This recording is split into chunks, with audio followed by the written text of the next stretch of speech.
예시는 가령, 정의는 즉. 안녕하세요. 유튜브로 만드는 수동국어 브로그램 박명석입니다. 6월 모의평가 이후에 많은 분들이 뭐 해설 강의, 분석글, 분석 영상 이런 것들 많이 봤는데요. 그런 거 보면서 이런 생각을 했죠. 와, 좀 부럽다. 난 저 정도의 분석 능력도 없는 것 같고 분석하는 성격도 아니고 막 기출을 막 물고 늘어지는 뭐 그런 사람도 아닌데 와, 저렇게 할 수 있다면 너무 좋겠는걸? 이런 생각을 하다가 순간 학생들 중에도 나 같은 사람이 많으면 어떡하지? 이런 생각이 들었죠. 그런 기출을 계속 봐야 돼, 분석해야 돼, 뭐 이런 영상이나 글 이런 걸 보면서 아, 해야 되는데 어디까지? 해야 되는데 어떻게? 언제까지? 어느 정도의 수준으로? 아, 난 맞게 하고 있는 건가? 아닌 것 같은데. 아, 불안해. 아, 그리고 딴 거 하긴 좀 그렇고 기출을 또 봐야 되나? 다 봤는데 어떡하지? 이런 생각하고 있는 학생들이 많이 있으면 꽤나 막연하겠다 싶어가지고 6월 모의평가를 통해 얻을 수 있는 모든 것들을 종합한 자료가 있으면 어떨까? 그리고 그걸 말해주는 영상이 있으면 어떨까 싶어서 며칠 시간 내서 제작해봤습니다. 이 자료에 모든 내용들을 넣어놨기 때문에 한번 간략하게 훑어보는 느낌으로 한번 진행해볼게요. 구독, 좋아요. 독서부터 시작해보겠습니다. 여기서 독서는 비문학 얘기하는 거 아니고요. 1번부터 3번까지 있었던 그 찐 독서 있죠. 그 얘기하는 겁니다. 다른 영역이라고 저는 생각하고 있고 그에 따라 대비 방법도 달라야 되지 않을까 이런 생각이 드네요. 진행해볼게요. 먼저 여러분들이 싫어하실 만한 이야기부터 해야 돼요. 독서 이론을 공부해라. 이건 이론 공부를 안 하면 여러분들은 틀릴 거예요. 이런 얘기가 아니라 이론 공부를 해서 아는 얘기가 나오면 훨씬 유리해져요. 이번에 제가 그랬고요. 확신 가지고 찍을 수 있었죠. 문제를 왜 냈는지도 알겠더라. 어느 정도의 시간이 필요한가? 3-40분? 저도 별로 공부한 적 없어요. 공부해야 되는 내용 여기 다 넣어놨습니다. 기본적으로는 올해 수특에 있는 내용이 기본이고요. 거기에 추가적으로 이게 필요한데 없네 하는 것들은 제가 다 찾아서 넣어놨어요. 그러니까 여기 있는 내용만 공부하면 저랑 비슷해질 수 있는 거죠. 저랑 비슷해지기 싫어서 공부하지 않는다면 뭐 말리진 않겠지만 문제 풀기가 되게 수월해진다니까요. 그리고 나서 독서 과거 기출 문제를 푸시는 거죠. 다른 영상에서는 독서 과거 기출 문제가 몇 년도에 몇 월에 몇 번부터 몇 번까지 뭐가 나왔다 까지 알려주시던데 저는 조금 더 친절하게 파일을 올려놓겠습니다. 15지문 30문제고요 2학년 3학년 기출 섞여있는 그 파일인데 쭉 풀어보시면 아마 정리가 될 겁니다. 반복되는 걸 느끼실 수 있을 거고요.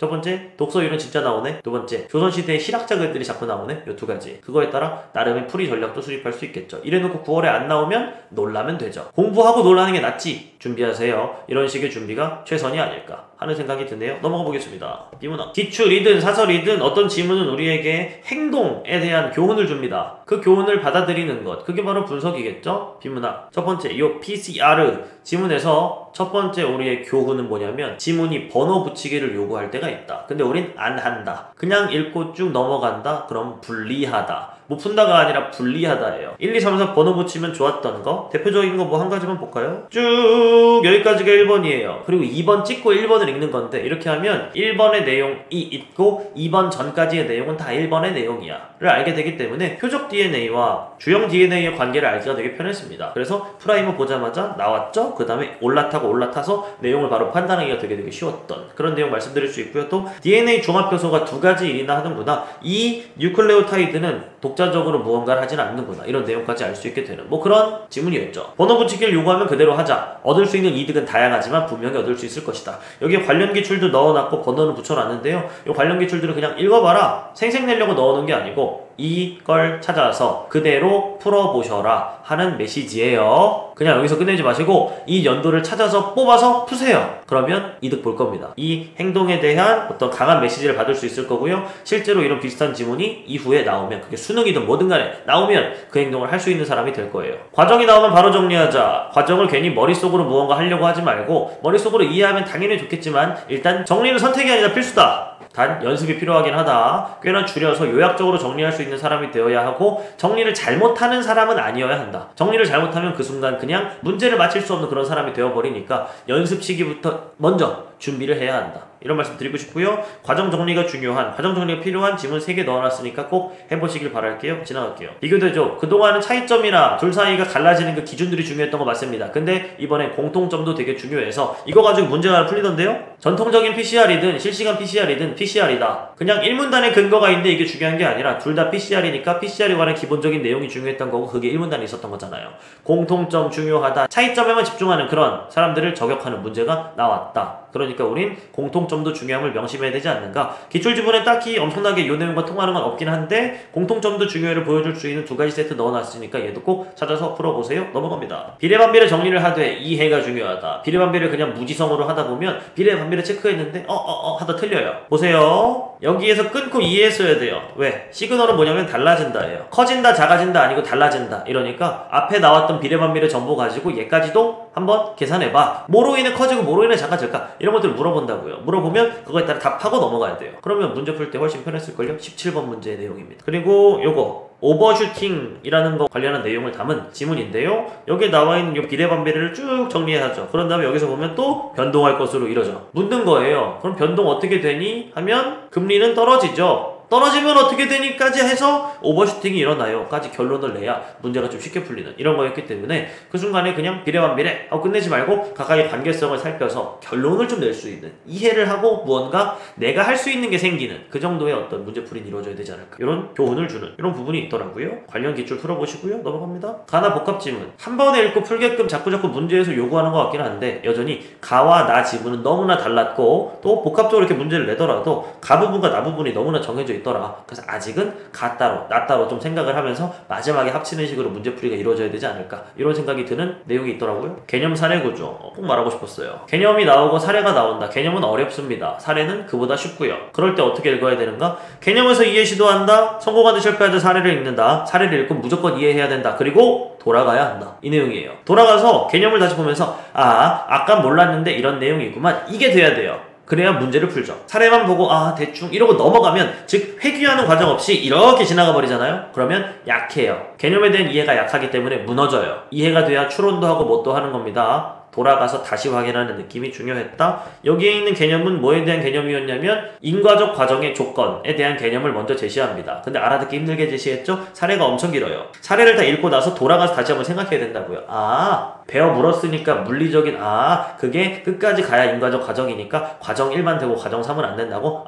이러고 지나가야죠. 그런 유사한 것들이 많이 있길래 넣어놨습니다. 관련 기출문제 꼭 풀어보세요. 7번 정의를 제시해주면 그 정의 제시된 내용이 기준이지 내가 아는 그 단어의 뜻이 기준이 아니다. 여기서도 과정이 궤적이래요. 여기서 말한 내용대로 알아야 돼. 또 교차, 시공간적 만남 그 자체, 표지, 원래 표지, 국어에서 표지를 알 수 있게 해주는 거 뭐 이런 뜻인데 여기선 변화된 물리적 속성 그 자체가 표지의 뜻입니다. 표지라는 말을 이렇게 바꿔서 이해할 수 있어야 돼요. 그래야 바나나를 베어 물었더니 표지 이게 되죠. 그리고 강제성, 직접성 쭉 나오지만 우리가 알고 있는 강제성 그런 게 중요하지 않아요. 여기서 말하는 거 제한하는 정도, 강제로 뭘 줘도 강제성이 높은 건 아니구나, 이런 걸 이 안에서의 정의로 받아들이지 않으면 어떻게 문제를 푸냐 이거죠. 정의는 안에서 받아들이는 게 중요하다. 이번엔 트렌드가 좀 바뀌었는지 이렇게 줬어요. 즉 예시는 가령, 정의는 즉 이렇게 줬던 걸 보면서 이런 걸 나한테 요구했구나. 그럼 난 이런 걸 했어야 됐는데 내가 얼마나 했을까 점검해 볼 수 있는 그런 분석이 되면 너무 좋겠죠. 이런 내용들도 마찬가지입니다. 정의를 체크해야 됩니다. 똑같은 엔트로피라는 말이 나오는데 다르게 나와요. 평균 정보량이라고도 하고 여기선 평균 비트수의 최소값이라고 하고요. 근데 요만에 나오든 다 엔트로피라는 말로 돌아올 수 있어야 돼요. 뭔 말인지 알겠나요? 그 다음 1인 주식회사, 이건 정의를 좀 특이하게 제시한 그런 예시라서 많이들 알고 있는 내용일 텐데요. 이 내용에서 확인해 보시면 1인 주주가 회사를 대표하는 기관, 대표이사는 기관이구나, 또한 대표이사는 기관이구나 하는 것들을 반복적으로 확인할 수 있는, 사람이라고 우린 느끼지만 여기서는 기관으로 처리하는구나, 우리의 생각과 다르다면 이 지문을 좀 맞춰줘야 되지 않을까. 정보량이 적은 지문을 더 줄이자. 어떻게 줄이냐면 반복되는 내용은 그냥 그런가 보다 하시고요, 달라지는 내용에 집중해서 정리하시면 됩니다. 그 내용 생각해 보게끔 표시는 해놨어요. 21학년도 수능에도 비슷한 내용이 있길래 넣어놨죠. 지문 내용이 비슷하다는 게 아니라 흐름이 비슷하더라고요. 한마디로 요약할 수 있는 내용만 얘기한다는 거죠. 그리고 얘도 마찬가지. 그러다가 똑같은 이동 문제도 여기부터 좀 다른 내용만 하더라고요. 그럼 걔는 또 따로 체크. 이게 정보량을 줄이는 방법이겠죠. 정보량이 적을 때는 줄이시고요, 정보량이 많으면 받아들이시고요. 줄이지 말고. 정보량을 괜히 줄이려고 다 망합니다. 많으니까 줄여야지, 이게 당연한 생각 같지만 비문학에서는 그게 굉장히 무모한 시도일 수 있어요. 적을 때 더 줄이는 거고요, 많으면 그대로 받아들이는 겁니다.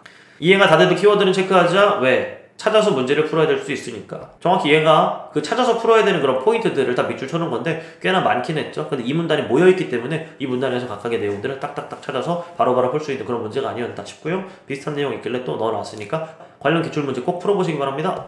문학에서 먼저 연기작품에 대한 이야기를 해야겠죠. 연기작품, 연계율이 똑같게 느껴지는 거 너무 희소식이죠. 근데 갑자기 연계 안 되는 줄 알았더니 엄청 된대. 연계 작품 막 외우고. 별로예요. 연계 작품은 활용한 공부, 활용한 연습 이루어져야 되지 연계 작품을 외우듯이 공부하는 거 최악이에요. 하지 마세요. 그 밑에 많이들 문학은 쉬웠다 바뀐 게 없어 라고 얘기하지만 제가 볼 땐 바뀐 게 많아요. 이의를 제기합니다. 보기의 역할이 굉장히 많이 바뀌었다. 보기는 작품을 읽기 전에 작품을 거의 요약적으로 알려주는 그 정도의 어떤 내용이 들어있었고 또 문제 풀 때도 굉장한 기준으로 기능했었는데 둘 다 약해졌다. 보기 스타일 자체가 바뀌었고 보기의 스타일이 유지되더라도 그게 힘을 발휘하는 그런 느낌이 좀 많이 약해졌다. 그래서 보기가 없어도 지문에서 어떤 근거를 찾고 지문을 기준으로 하여 지문도 읽고 문제도 푸는 그런 정도의 어떤 과정이 좀 익숙해져야 되지 않을까? 제 말을 어느 정도 뒷받침하기 위해 6평 보기들을 쭉 모아봤고요. 작년 수능 보기들을 쭉 모아봤어요. 읽어보세요. 되게 다를걸? 달라졌다니까 진짜로? 그 내용 한번 생각해보시기 바라겠습니다. 화작, 반복되는 유형 투성이니까 그 유형에 대해선 풀이법 준비해라. 새로운 유형도 있긴 있었다. 고쳐쓰기란 이름은 똑같지만 푸는 법이 아예 바뀌었더라. 그거에 대한 생각도 좀 필요하겠다. 주목할 점, 개념 안 묻더라. 개념 물어볼 줄 알았어요. 예비시험 문제에서 물어보길래. 근데 안 묻더라 이거고요. 쓰기 윤리, 약간 사설 문제집이나 이런 데서 좀 핫하길래 나오나? 안 나오더라고요.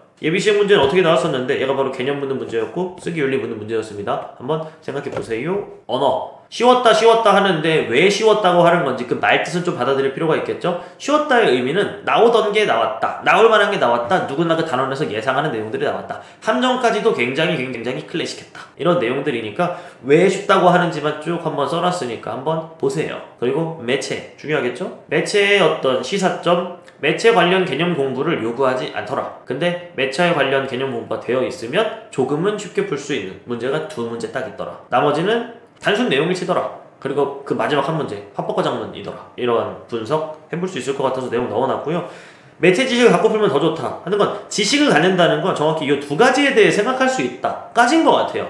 복합 양식성, 양방향성 이런 기준을 알고 기준에 따라 매체를 평가한 후에 문제 풀기에 들어갈 수 있는 사람. 그러면 조금 나아져요. 근데 뭐 이런 거 광고는 소비자층을 명시하지 않지 뉴스 등 긴 영상보다 더 적은 양의 정보를 담을 수밖에 없어. 이런 건 지식을 공부하는 게 아니라 매체 그 자체의 특성에 대해 생각해보는 것만으로도 되죠. 그래서 좀 공부한다면 요 기준을 아는 것, 요 기준에 대해 뭐 생각하게 되는 것, 그 정도의 공부가 필요한 거지 그 이상의 공부는 필요하지 않다. 아직까지 문제를 볼 때는 그렇다. 이런 내용이고요. 자꾸 어떤 매체가 나오면 이 매체는 일반적인 특징이 어떻지? 생각해보면 답이 나오는 그런 측면들이 꽤나 있을 거예요. 얘도 화작이랑 똑같다고 했지만 뉴스의 진행자는 시청자에게 뭘 묻지 않는데 내용도 있었으니까 생각해볼 필요가 있겠다. 즉 매체는 따로 공부할 건 없고 기본적으로 요 내용일치 문제 훈련이 오히려 필요하지 않을까 싶은 생각이 드니까 유형 같은 거 구해받지 말고 그냥 많이 푸는 게 좋겠다. 뭐 이런 생각은 들었던 그 정도의 분석 내용이었습니다. 이 자료 관련해서 내용 쭉 보시면서 질문 있으면 댓글 남겨주시고요. 이것에 하나만 더 하면 됩니다. 그냥 오답노트 있죠. 자기 문제 풀었다고 오답노트만 빡세게 하면서 문제풀이에서 얻어갈 수 있는 것만 따로 챙겨주세요. 지문이나 기본적인 어떤 시험의 방향에서 얻어갈 수 있는 건 여기에 다 모았다. 이렇게 생각하시고 이것만 보시면서 6평 공부 끝! 분석 끝! 그 다음 내용으로 넘어가겠어. 나 그 다음 공부할래! 이렇게 진행해주세요. 그럼 좋을 것 같습니다. 여기까지 할게요. 안녕!